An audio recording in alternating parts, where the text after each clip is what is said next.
We're at the top of the hour. I'd like to welcome everybody as filing into our webinar. My name is David Bahamas. I am Digital Currency Strategy Manager at BIT. And welcome to the first webinar of 2023 for BIT. We're looking forward to a timely discussion about the role of central bank digital currencies in the fight against inflation. With me, I have Jim Shin, who is our executive director and our chief economist here at BIT. And now open up the microphone for him so he can give a quick introduction for himself. Well, thank you, David. My name is James Shin. At BIT, I work with our team on adopting programmable central bank digital currencies with our central bank customers to enable them to improve the way they conduct monetary and fiscal policy.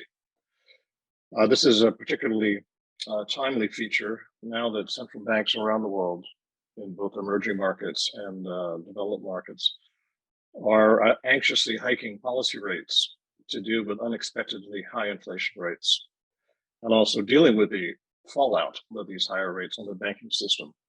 I'm looking at this morning's Financial Times headline that says, Fed presses ahead with quarter point rate despite banking turbulence. An interesting word to use within the headlines, no? And it just proves how timely this discussion is, no? So let's get started, no? Within the first question that we have within discussion is just how did we get here within this high inflation regime? No. Why did so many central banks miss the soar in inflation, Jim? Can you go a little bit into what hypotheses we may have and as to where we are within the? Sure. I mean, it's such an important policy question that there are at least three different hypotheses about why central bankers missed this rapid burst of inflation, particularly in 21 and 22. Though in defense of the hardworking central bankers, they weren't the only ones who missed this. Professional forecasters in financial markets, as well as academic economists, almost everyone was taken aback by the speed and the magnitude of the inflation rates that we've seen. So there are, generally speaking, there are three different views about how everybody got it so wrong. The first is really a data issue. And the problem here is that the data that's used to both estimate inflation, current inflation, and to forecast it is backward looking. It's a limited sample size, and it's basically stale in many respects. The second hypothesis is a little different, though it is related to the data question. It's really an analysis problem. Using current techniques, it's very difficult for central bankers and financial market participants alike to determine whether inflation at any point in time is primarily driven by demand or supply. Meaning, if it's temporary supply constraints, then you might expect it to be transitory. If it's not, then you may have the much feared wage price spiral on your hands, which is a much knottier problem to deal with.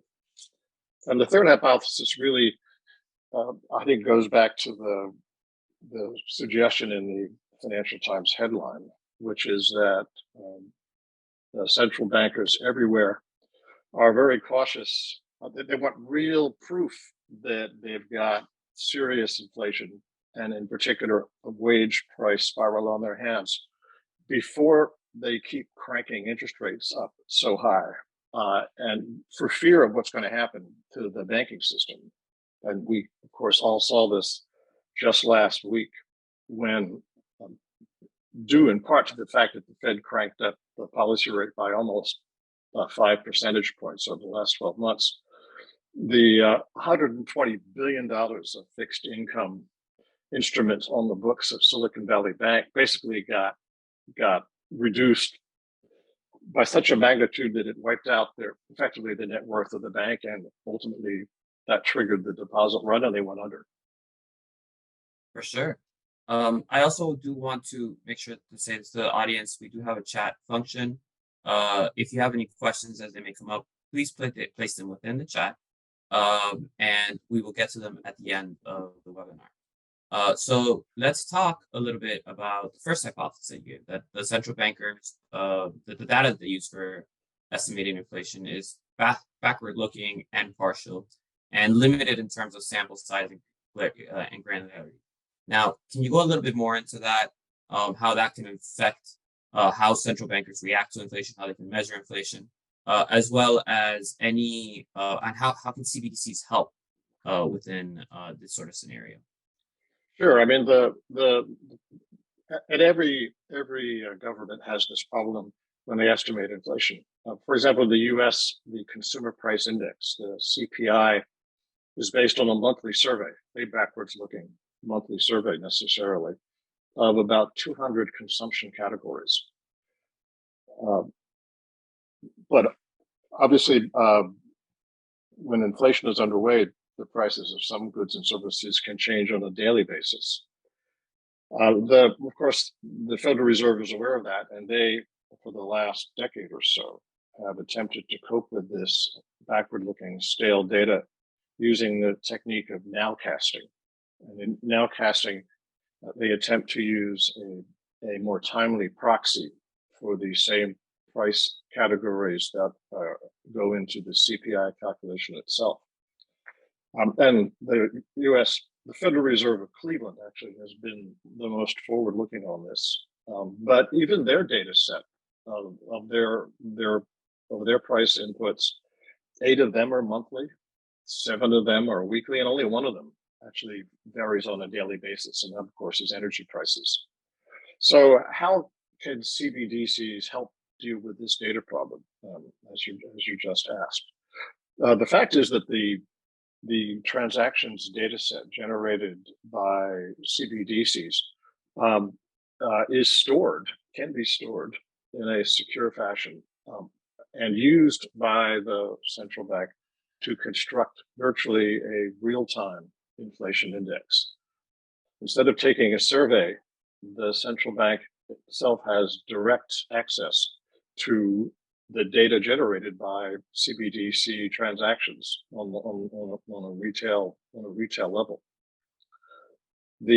For example, at BIT and our team, we built a data model for the CBDC itself that allows the monetary authorities to code into the CBDC a field for the type of good or service that it is.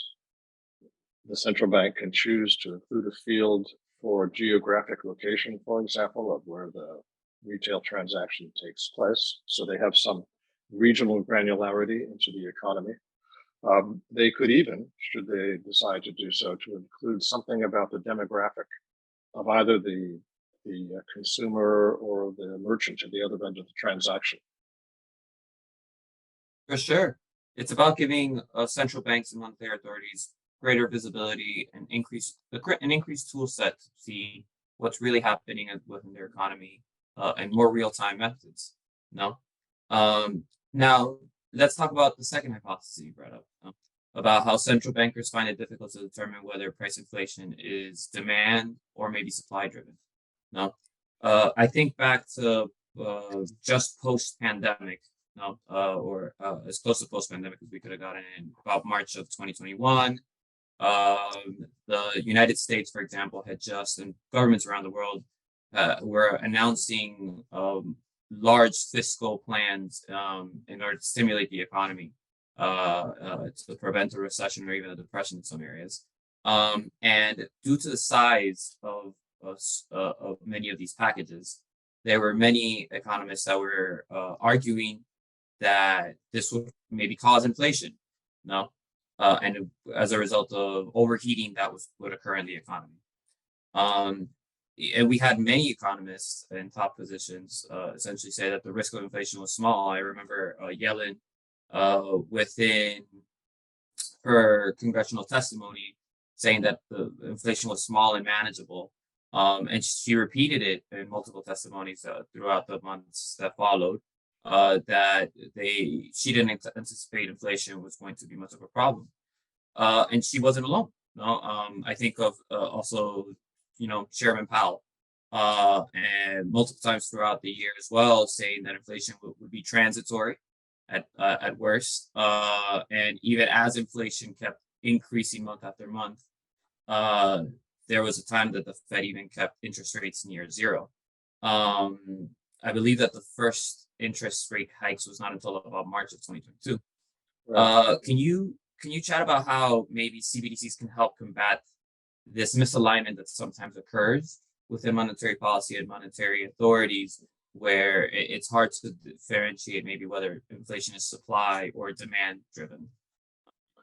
Yeah, you're right. That what of course the central bankers fear most is a wage price spiral For where sure. you get mutually reinforcing price increases that chain backwards to increases in wages because now all parties, the businesses setting prices and the workers selling their services have mutually higher inflation expectations down the road.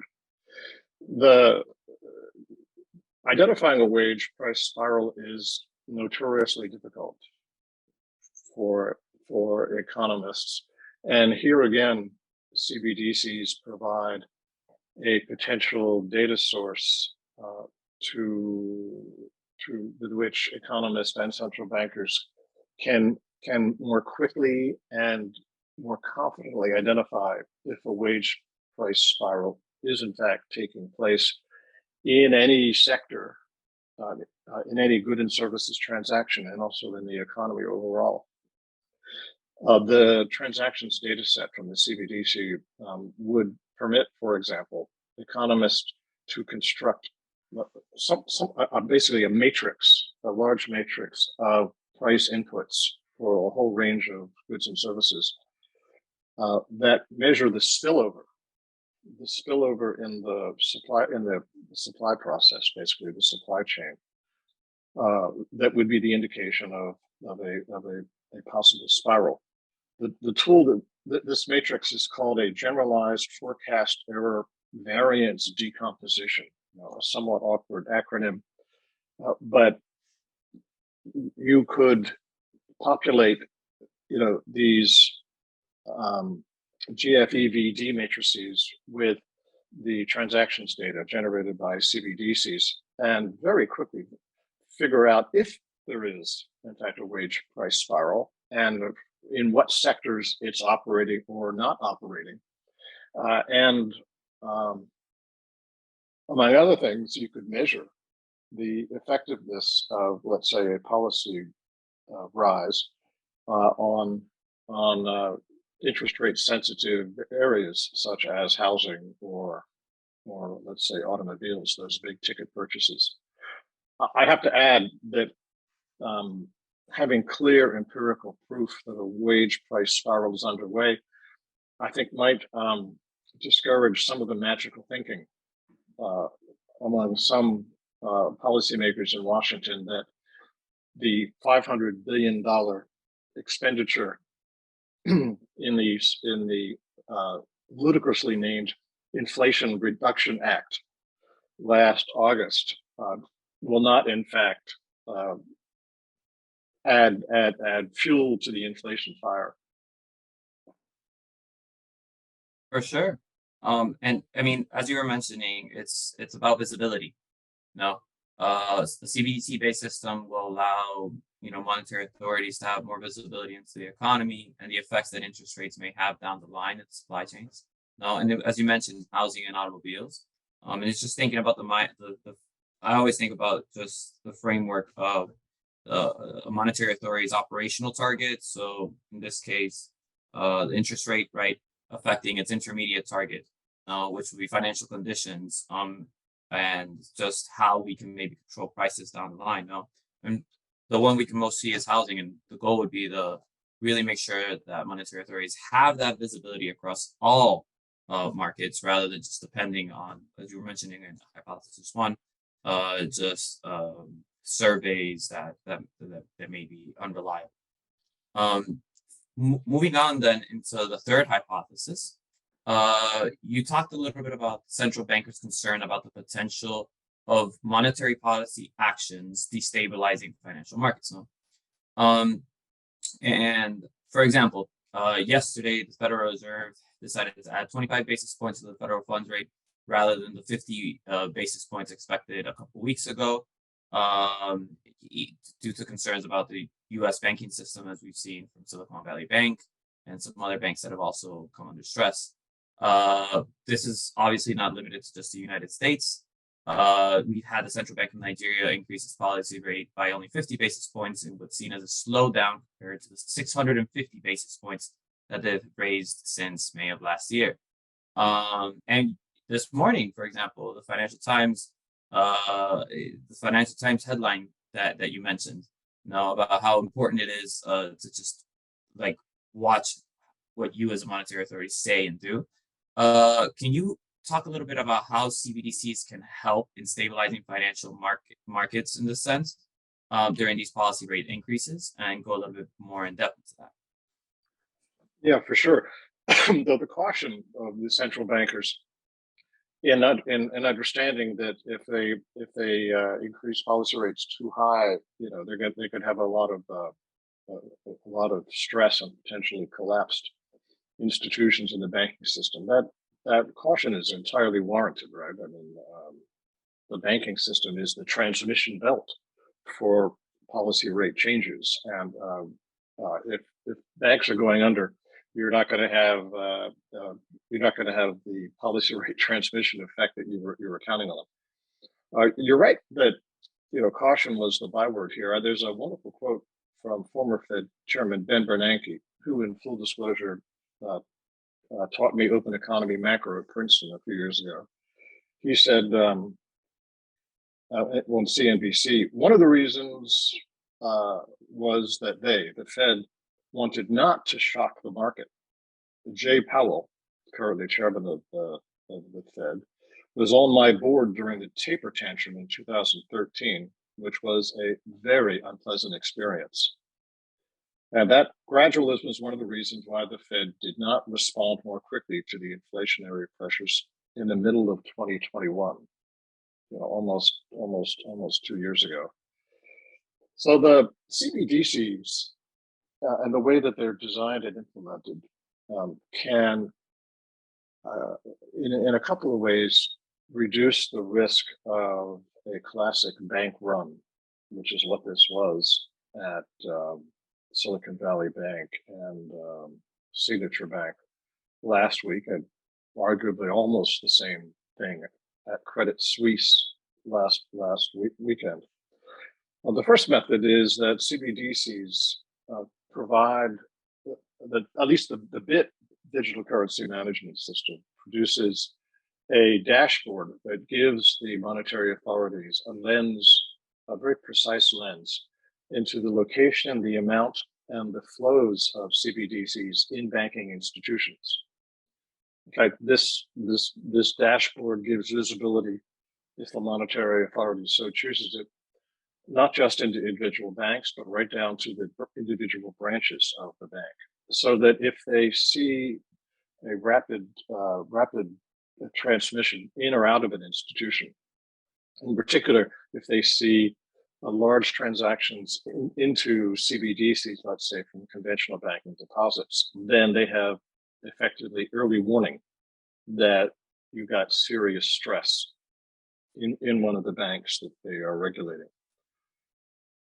Moreover, you can also design a CBDC to put a throttle or a limit on the volume or the cumulative value of transactions that can take place from bank deposits into CBDCs. One of the risks associated with adopting a CBDC, which is well known, the BIS has pointed this out several times, is the fact that a CBDC is a liability of the central bank, and therefore, by definition, it's a much sounder place what sounder claim than to have a deposit in a bank, which at the end of the day um, uh, could go under unless it's in fact bailed out by the feds. Um, Finally, another advantage of the CBDC is that it's a digital product. If you have signs of let's say, a bank run at a particular branch, CBDCs can be created and transmitted instantly to that bank to reduce to that branch to reduce the associated panic of everybody trying to get first out the door. For sure. Well, as you've mentioned, and as we've tried to highlight here in this webinar, what a CBDC would be is just a new tool that increases visibility and increases direction for the monetary authority, and also just for the greater system as a whole. It's pretty incredible to think that you could even highlight liquidity within a specific branch of a bank to make sure that it doesn't go under. And it would have been really useful about a week ago. I know that, for example, like Silicon Valley Bank literally couldn't access cash because of the payment systems right now are too slow communicating with the Fed. No. And so I'm going to open it up for questions right now for this last 9 minutes of the webinar. First one, honestly, is how can the data generated by CBDC systems change the way macroeconomic models are built and tested? Jim, if you could go a little bit deeper into that. Sure. I mean, classic macroeconomic models of the type that I certainly worked on when I was a graduate student are based upon a positive relationship among hundreds, in some cases for really big models, thousands of variables. And these relationships have been estimated, rather painfully estimated, using classic statistical regression techniques. But those underlying relationships all change over time, which accounts for one of the many reasons why many of these classic macro models didn't catch, for example, the recent inflation. The data sets generated by CBDCs would allow central bankers to bring machine learning and apply machine learning, both structured and unstructured data machine learning, to the underlying transactions of the real economy. And rather than having to estimate a priori the relationship between the economic variables, they can actually see empirically how those relationships emerged from the data set. And then they can use that to make a forecast and to iteratively test and refine the model using data science techniques. This is, I suppose, one area where central bankers can actually use applied artificial intelligence. So, sure. As a data scientist, I prefer machine learning. For sure. Can you go a little deeper into how that metadata what tools can be created from that metadata so that central bankers have more visibility and manage their economy a little better? Yeah, I mean, they can code, as I noted earlier. You can code in the fields. The monetary authority can code into the fields that it wants. The code into the CBDC the data that it wants to collect in order to monitor the economy in almost a real-time basis. I have been rereading Sebastian Malaby's book on Alan Greenspan. It's called The Man Who Knew, which is an interesting title, but it's striking to me to realize that Greenspan, while famous as an economic forecaster, did not rely too much on classical formal models. What he did was, in his consulting company, Townsend Greenspan, he would leaf through thousands of primary statistics, trying to find what were leading indicators to changes in aggregate demand and in prices. He would monitor. He wouldn't run macro models, classic models. He would look, for example, at pig iron production or railroad car loading statistics from that to get a sense of what was happening in the underlying economy. So he would have been thrilled at having at his fingertips the kind of data set that will be generated by CBDCs.